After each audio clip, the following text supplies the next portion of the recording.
Et il y a un truc aussi, c'est quand c'est des choses techniques, on apprend aussi à les faire le jour où on a le dossier, on va pas se mentir. Je pense que ça joue sur la confiance par contre. Si tu sais que t'es backé par des compétences au moment où tu dois aller parler à des clients, c'est quand même plus intéressant. Mais là-dessus, moi j'ai jamais eu de problème à dire je sais pas, mais je vais apprendre par contre. Je pense que si on communique dessus, il y a pas de sujet, quoi. C'est ce que eux appellent le syndrome de l'imposteur, qui est en fait une profonde illégitimité en se disant mais tiens, moi je me suis reconverti avec une formation courte en 2-3 mois, pourquoi est-ce que je mérite ma place alors qu'il y en a qui sont là depuis des années, et ils ont peur d'être démasqués. C'est ça, ils ont peur que lors d'un rendez-vous de prospection, lors d'un appel découverte, on leur pose une colle et que d'un coup ils se décomposent. En fait c'est ça une de leurs plus grandes craintes, c'est de paraître juste guignol, amateur, et c'est pour ça qu'ils veulent backer.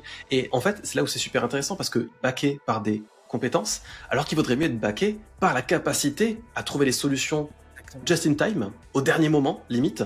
Et c'est là où il y a une clé fondamentale qui est énorme, mais ça va être des types de personnalités, et il y en a qui ont jamais eu à vivre ça dans leur vie professionnelle jusqu'à présent, et on leur demanderait un switch, un changement de logiciel tellement énorme que c'est un saut dans le vide pour eux.